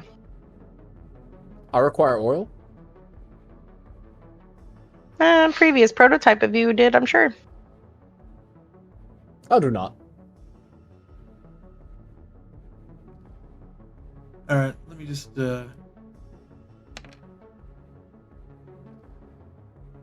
Alright, So... here's how this is gonna work.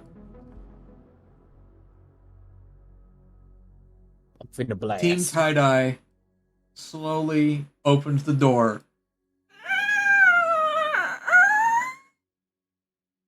Good God. You hear from deep in the room what sounds like someone just incredulously yelling back is like, God damn it, Shirlena, I told you to fucking close the door! No! No, I'm telling you, they're different fucking things! No! No, that's why they're different names! I'm telling you! A baker's dozen is different!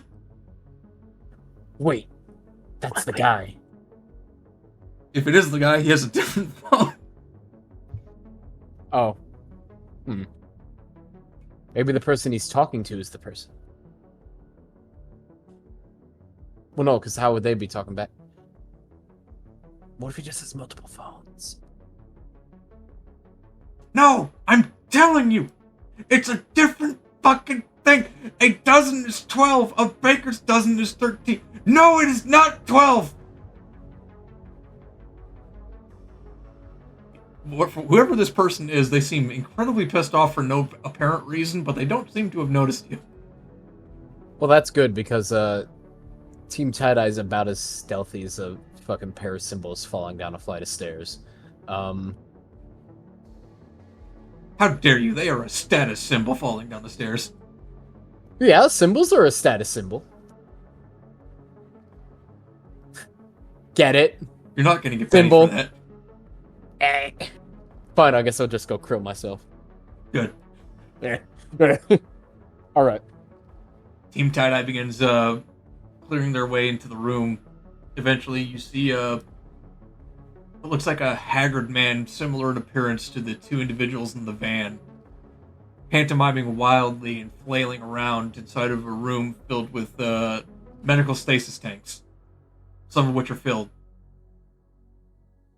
Filled with what? Humanoid bodies. The room is significant. Unfortunately, one of the most poorly lit in the entirety of the station that you've been in.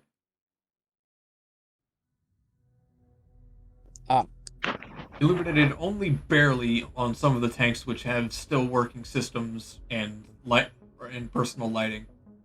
The person who's pantomiming and flailing wildly is only barely illuminated by a console that he's standing in front of. Wait, so it's someone in the tank flailing, or the dude that's talking He is on the standing phone? in front of a control console of one of the biggest stasis tanks, or at least what you assume to be a stasis tank. Well, I don't get the feeling there's some big bad beastie inside that, and if I let him live, he's going to let it out. Could be.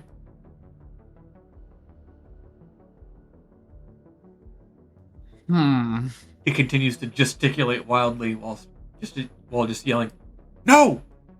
No! I don't want more fucking fish food! The prisoner has too much anyway! God damn it! The prisoner has too much fish. Angela, Leia, are you doing anything?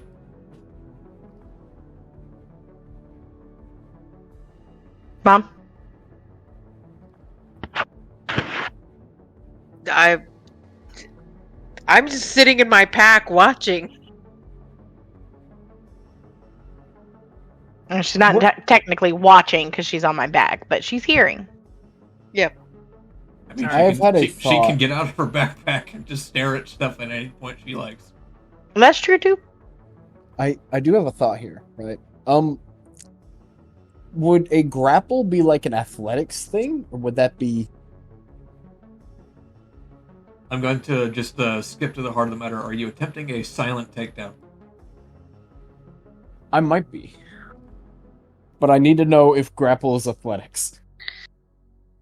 Let's see. Unless Grappling there's is like a some... opposed roll between the attacker and defender's athletics. If the attacker wins, the foe is entangled with a raise. He's bound. Success on a foe who is already entangled makes him bound. Bound and entangled are explained. This foe is bound. The grappler also vulnerable while maintaining the grapple. Gang up bonuses apply.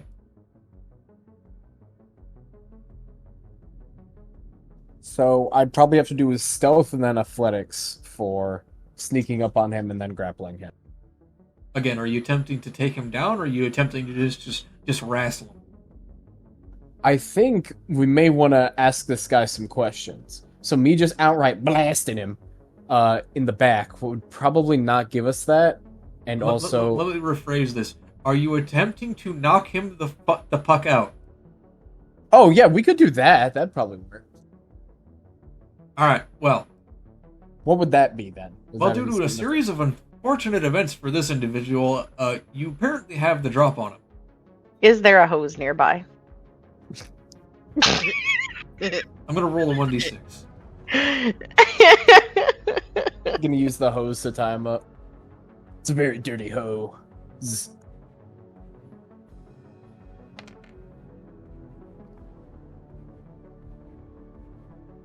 There's a fire extinguisher nearby.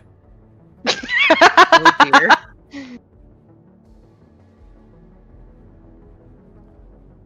Why do we need a fire extinguisher? Well, I'll take the fire extinguisher, and I'll just be prepared in the event that he doesn't wrestle him to the floor and knock him out. All right. All right. So what do I roll here for this? All I right, got Clem, the drop. you have the drop on him. If you want to just outright knock him out, oh, excuse me, you need to make an attack roll.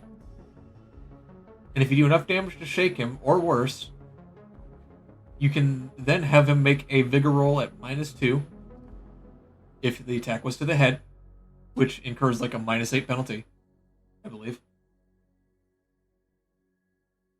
So for the attack roll, because I'm assuming that's melee, that's gonna be fighting. If you wish to knock him out with fighting, yes. There's other ways to knock him If you out. wish to basically hit him upside the head, that'll be essentially like a -4 because the drop adds +4. Let me make sure that targeting things.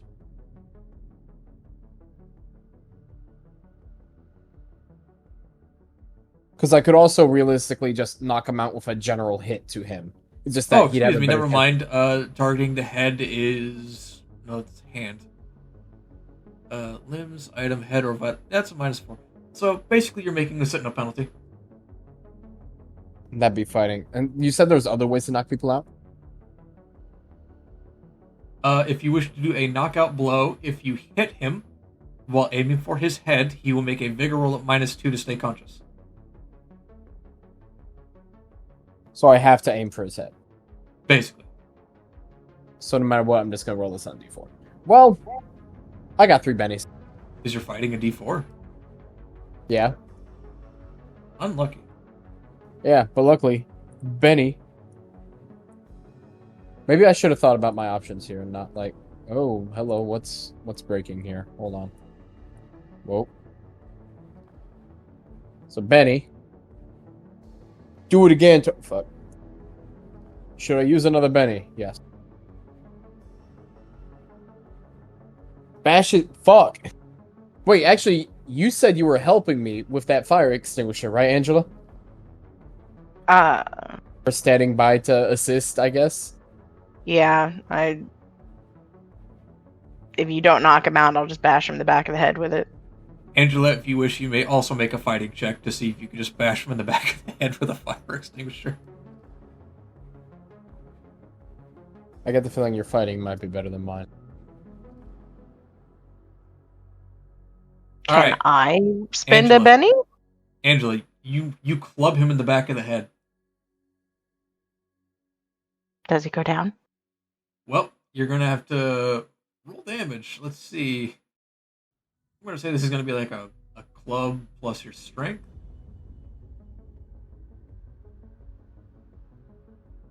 How much is a club for damage? Let me look. Okay.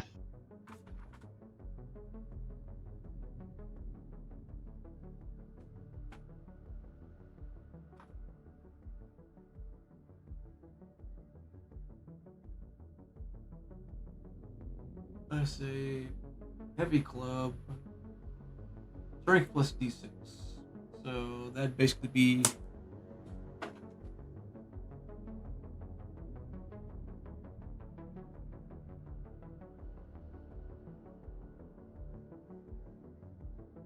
rolling 2d6 plus 4 because you have the drop. Okay, I'm gonna change this +0 to +4 real quick, and then I'll change it back to +0.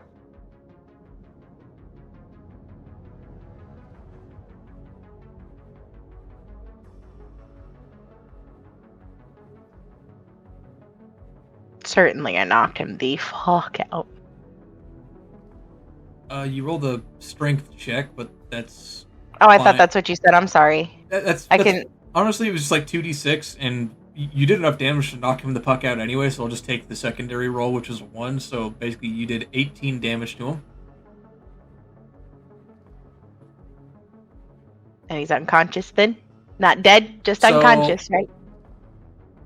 Clem, you try and get around him, and you give him a good, probably bruise under his eyelid. He's like, wait, oh, what the fuck? Oh! As Angela comes by for the assist and absolutely fucking knocks his block off with the proffered fire extinguisher. He is now knocked out, stone cold on the ground.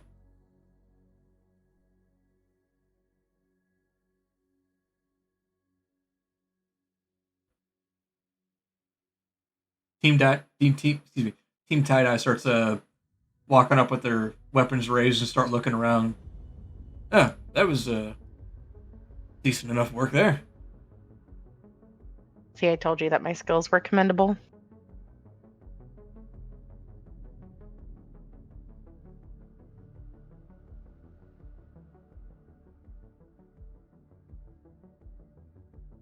You're now standing in a room filled with tanks similar to this one, but of significantly less size, sans for the one that's essentially sitting in front of the control console this guy was angrily ranting in front of.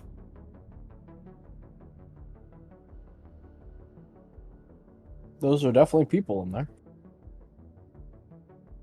Can I look around for like rope or anything to tie this guy to something with? Absolutely, go ahead and give me a notice check. Or you could spend a Benny to just have one will itself into existence. No, that's okay. If I don't find it, then maybe I'll do that.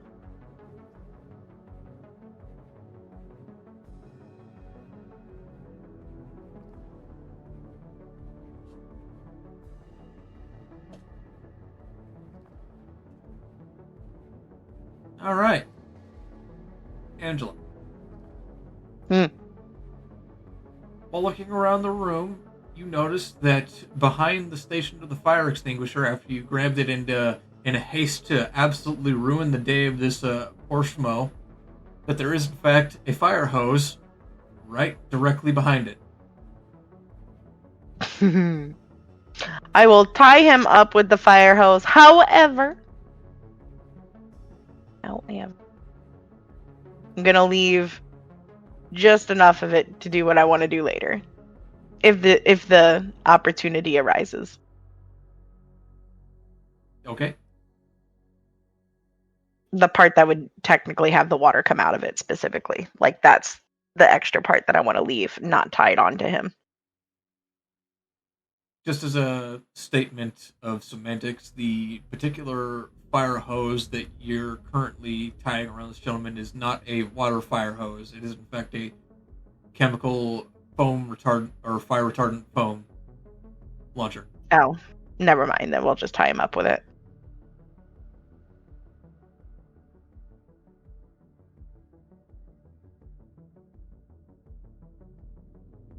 All right, you have now tied up your poor unfortunate victim with a chemical retardant fire foam just hose.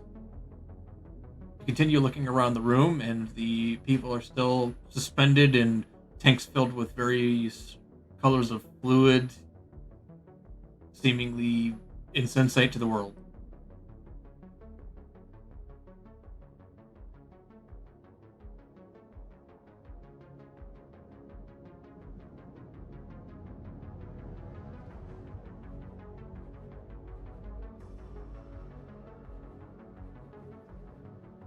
Can I...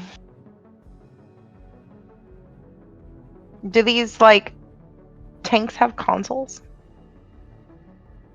Most of them do, however, the largest one has a decidedly elaborate console.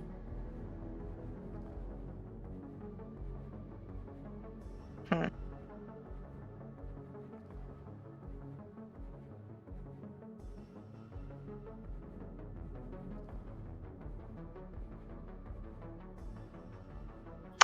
Hey, Plem, can you make anything out in regards to this?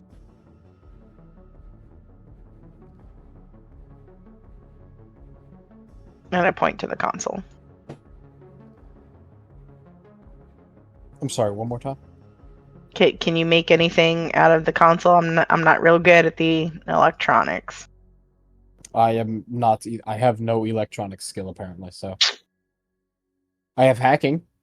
Are the tie-dye people next to us? Yes, how can I assist you? I just wanted to know if they were, because I was going to talk to the cat. But never mind. The cat is going to hop out onto your shoulder and whisper in your ear, "Do you want me to take a shot at it?" I'll just nod my head quietly, yes. So the cat Lee is going to hop down and... Electronics, you said? Please go better. What are you attempting to do with... Okay. What are you attempting to do with the tank? I don't know, what were you attempting to do? Man, if only we could pull up information like who this is. That way we could determine if any of these people in these tanks are some of the missing people. Bloop, bloop, bloop. You hear Thomas in the background idly going like, yeah, that's kind of something we probably want to do. And something we could assume is already true. Because, people don't volunteer to go on these things. And, oh god, the cat's at the console again! Don't worry, at hearing Thomas's cry, you see the cat once again flailing wildly like keyboard cat, except this time in a decidedly less catastrophic manner. Catastrophic. Catastrophic.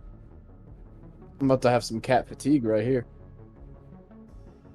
God, I hate RPGs. Anyway.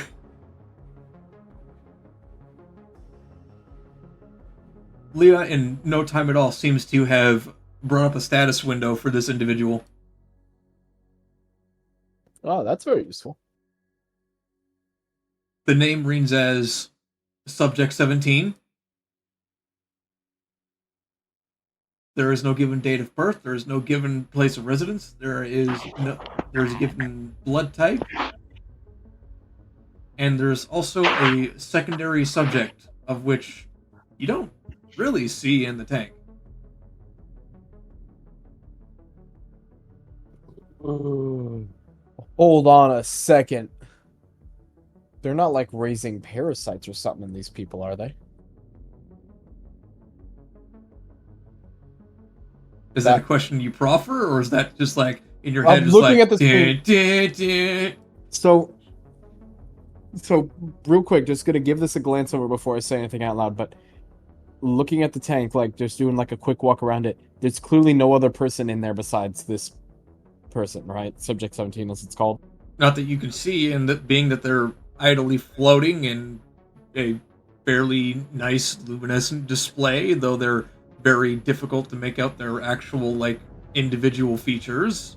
You can not really distinctly see anything unless their hair is some kind of weird, heinous skin monster. Well, we do have cell phones, and I'm assuming they have a flashlight function on them.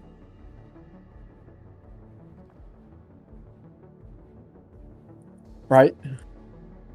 That's kind of the thing I was trying to get at, is they do have some method of see, right? Sure, go ahead and use your flashlight. Alright, we used the flashlight. What do we see? Alright. The light essentially almost bounces off of the plexiglass or whatever this individual tank is made out of in such a way that it's really difficult to illuminate the figure in such a way where you can still actually see them. It reflects off such a way as like, I'm trying to think of how to describe this. You son of a bitch. Like you know how you'd see like the reflective surface of cars, and you see like the very bright the reflections off of those individual vehicles. That's essentially like that for almost the entirety of the glass. Ah, so it does the fucking sun refraction thing. Okay. I don't know the word cemetery, but apparently I know the word refraction, alright. Right. It occurs to you that potentially there's a reason why most of this room is dark in the first place.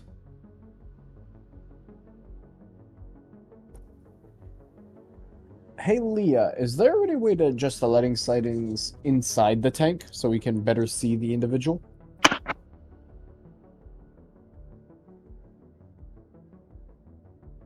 Is that This something isn't that working.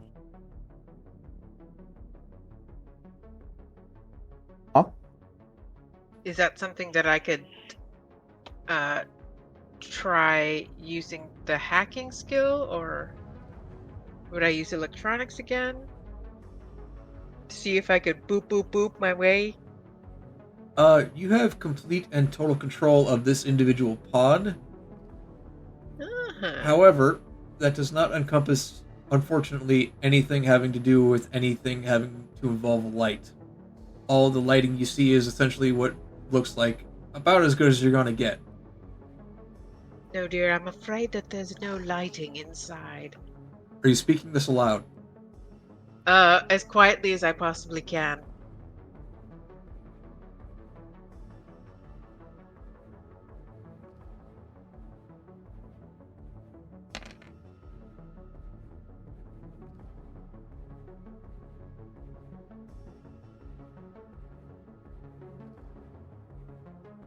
Clem, you hear Del De Rosa go, "Holy shit, is that cat talking?"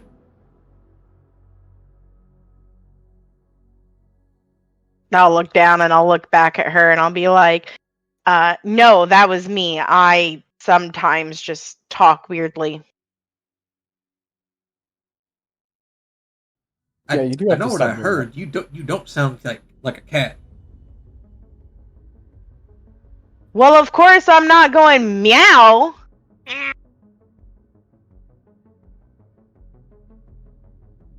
Guys, you meow heard noises. that, right? I'm not going crazy. You see Keisha just give a disapproving shake of her head. Are you feeling alright?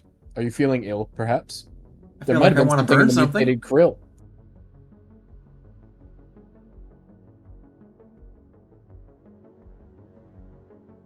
Anyways, did we find anything in the tank? With the light settings, I mean? Nope. No lights. I will do my best to imitate her voice and say word for word what she said to him.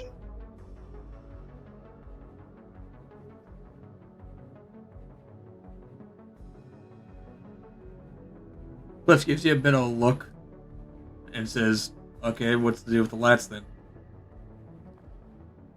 What about the lights? There's no light. Alright, why do we care? Because we can't tell who the people are. That's not our problem. That is half the reason we came down here. Bunch of people hooked up in tanks. That sounds like motive, and that sounds like payday. As soon as we find out who the rest of the future corpses in this building are. Are we sure that they're dead? I was These people referring know. to this and his friends. He points down to the guy you knocked unconscious. Oh. I mean, he's not dead, though. Not yet. Oh, thank God, it's not my fault. Why were you going to feel guilty about it? I just don't particularly would have enjoyed, it going to any kind of legal system and then being like, oh, well, we could have charged him, but then you killed him, and then I go to jail for the murders and such, so. Legal system? What kind of barbarity do you think we fucking tolerate around here? We would I don't probably just fucking know shove what you you out an do. airlock. That actually sounds a lot, but wait, whoa, whoa. You've said But, whoa like, 3 times. Plim. You guys don't have, like, a way of proving whether somebody is guilty or not? We usually don't need it. Do you know how many cameras are in this building? Oh, well, if there were cameras, then how come you needed us to come down here? Why couldn't you just pull the cameras up and find them earlier? Because they were mostly disabled. Oh, fancy that! So, again, back to my original question. Yeah. How do you determine whether somebody's guilty or not? How do you know that this guy isn't some bystander that was told that these people came voluntarily, or that they were in here when he got here and he had any knowledge of it prior? Easy. Kangaroo court. I'm sorry, what court? Kangaroo court. Kangaroo core. Kangaroo court. Court! See? Court! You and your accent. Court. That is a legality system. Thank you. He sniggers. God, Barely. I'm gonna go look at Plem and just be like, am I not speaking the language of these people? As far as I'm aware, my language sensors detect that you are both speaking I'm assuming it's English. It's not like called common tongue here or something. Yeah. My language sensors have detected you are both speaking English. Just one has a different accent than the other. Oh, do you think that's the problem? I'll look back at him. I said your legality system. Was that better? Was that closer, Plum? Actually, that was an even worse impression of the... Do you not know what a kangaroo court is? I almost asked you again what cord was, but then I remembered we've had this conversation and you said court. No, we don't. We don't have any idea why are the kangaroos at the court? It's a very, very old Earth term. We trust you up in front of the mayor. He basically says some hogwash about how you did a whole bunch of awful things, and then we throw you in an airlock and you die. So you guys are just potentially killing innocent people? These people aren't Chinese. Why are you I don't know bringing about race that. into this? What, Plum? Don't worry about it. There's a lot of transgression on this fucking place with the Chinese, I've heard, since Yes. we got here. Good reason, That's I heard. why I said that. Right, so. Okay. So you're down here to figure out who did this. We're down here to kill or capture whoever did this. Right. Let me ask you a hypothetical question. You do know what hypothetical means, right? Young lady, these questions are going to come out of your pay. According to you, I'm not getting paid, so that means nothing to me.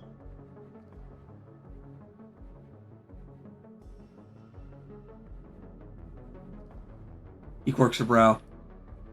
And then he looks at Clem. You speaking for this one? No, I'm speaking for this one. And I point to myself. What if, hypothetically speaking, I knocked out your two friends here and left them down here tied up, and we said it turned out you were the bad guy all along, and you were the airlocked one? Doesn't seem very fair now, does it? Because you didn't do shit. And you think that's going to work, Hal? I'm not saying that's what a hypothetical means. That's why I asked if you knew what it was before I said it. Not saying that's what I'm going to do. I'm saying the fact that there is no actual legality system here to prove that these guys were the problem is a problem in itself. Because if these are just the low-hanging fruit, then you've not resolved your problem. Death seems a pretty permanent solution to me. It's a pretty permanent solution for the individual, sure. But what if it turns out that, I don't know, let's say, again, hypothetically, let's say the mayor is the one that's behind all of this, and this guy is just one of the lackeys way down the chain. Do you think the mayor is going to stop just because he airlocked one of his lackeys? No! He will when we shoot the mayor. Yeah, okay, that makes more sense. Yeah, yeah, right. that I was gonna say that's a pretty fair point on that one.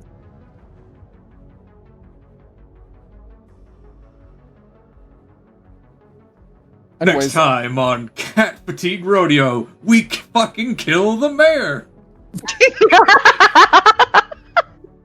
Game over, yeah. Oh fuck. I was just about to say, I think maybe we should pop open the pod, ask some questions, but I think it is reaching that point in the night where... Do you wish to attempt to open the pod?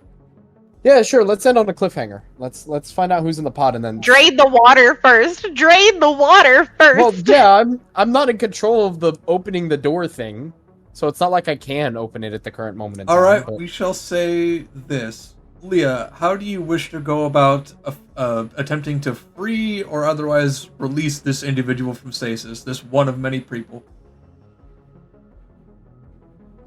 There's more than one way? You can just outright attempt to open the tank. You can attempt to drain the tank and then have an interrogation that way, according to how this system works. Or you can do whatever this weird command you found earlier, which is called a systematic purge. How about we just sort of drain it halfway so that we can at least get to the point where we can chat with it. Unfortunately, with how the tank is programmed, it does not do things in half measures. All right. That's gonna make sense. Drain the tank. Drain the tank, then.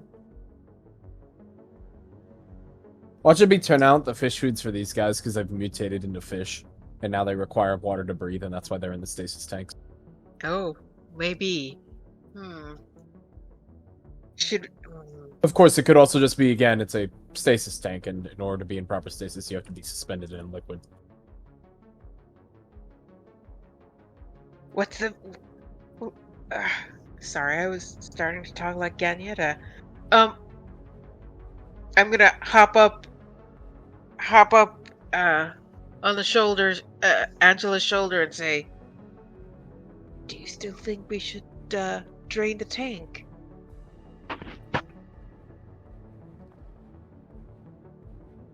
I'll just shake my head yes, very, very,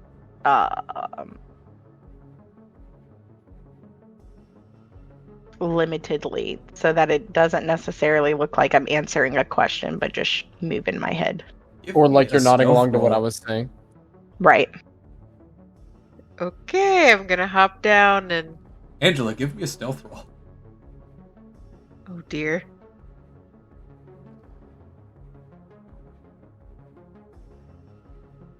Prepare to sneak.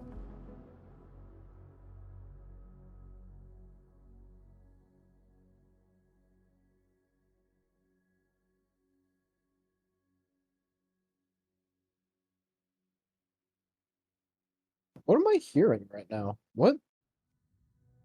I don't even hear anything, so I don't know what you hear. Okay, well now I gotta figure out if I just have like a fucking... Well, now it's stopped. What the shit? Okay. Angela, you gonna give me that stealth roll? Oh, me? Yeah. I'm so sorry. I thought you said Leah.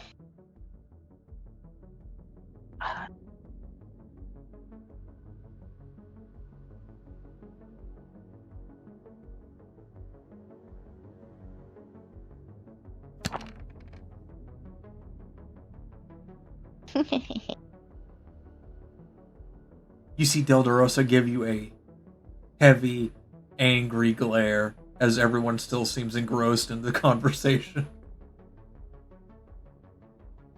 Leah slinks back to the console and begins to drain the tank. Is that correct? Mm-hmm. Yeah, and I'll put myself like positioned in a way to where they can't see her on the console. And because you can only see that she's in the carrier if you're looking directly at it, so with me standing sideways, they wouldn't be able to tell. I want to put my body in a position where nobody can see that she's on the console. Boop, boop, boop, boop, boop.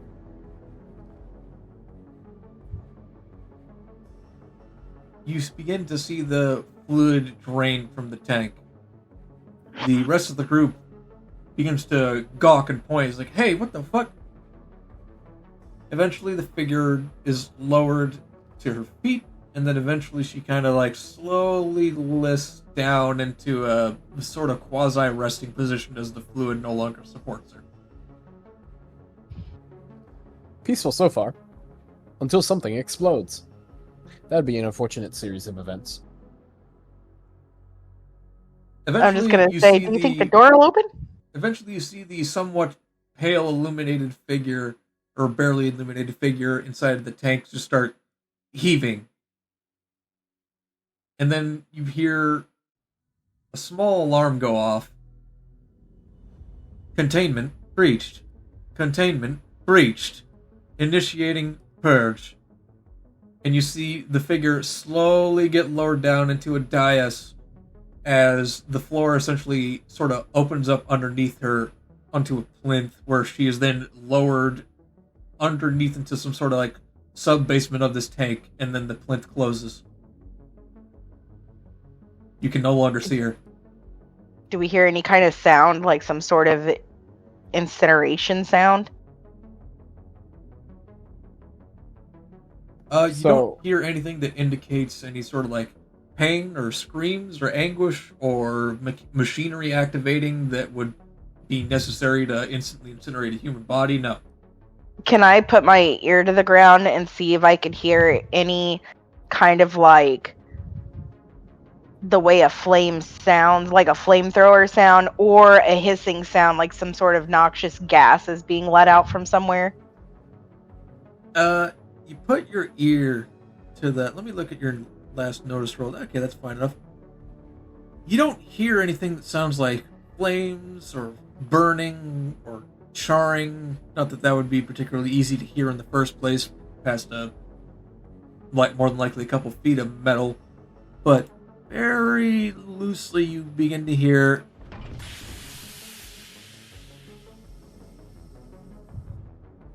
Oh. I don't know what that sound is, but I'm not the one hearing it, so... I do my best to describe what the fuck I heard. Sounds like they were just flushed to the vacuum. It sounds like something pressurizing and sealing onto something. So, possibly they were released to the vacuum of space? Mm. That is, technically speaking, a good way to purge a biohazard. True. Angela, to you, it didn't sound like anything that would be remotely as violent as that, and you don't think you're vaguely in the ballpark of anywhere that would be close enough to the vacuum of space for that to be a viable alternative. Say those words to him, just like that. No. Like, that's it, you're true. That is a good way to purge something, but that's not what it sounded like.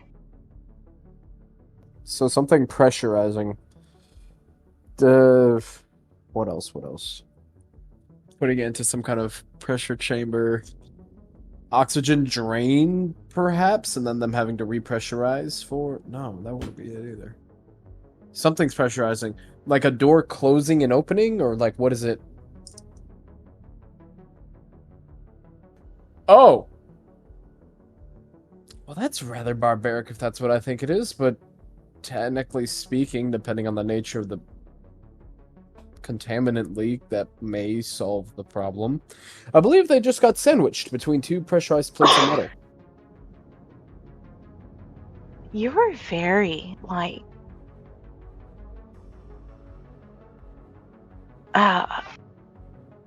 what's the word? Morbid. Yeah. Well, unfortunately, I do have to consider all possibilities to be efficient on the job. But why does the most morbid have to be the first on the list? Unfortunately, when you are dealing with people who just actively kidnap people by the hundreds every week, just right off the street, and also look like walking tumor cases, you would be more so inclined to believe that they're stepping towards the realms of morbidity rather than sanity. Uh-huh. In order to catch the killer, think like a killer. And that's fairly easy for me. Well, be careful, because apparently here, if you even think like a killer, it's going to mean you die by being let out into the space vacuum. Thought crimes? What are we, the Chinese? Good one. Place my index finger and my thumb on the sides of the bridge of my nose and just tightly shut my eyes and let out a deep sigh. And that's where the episode ends. Scene.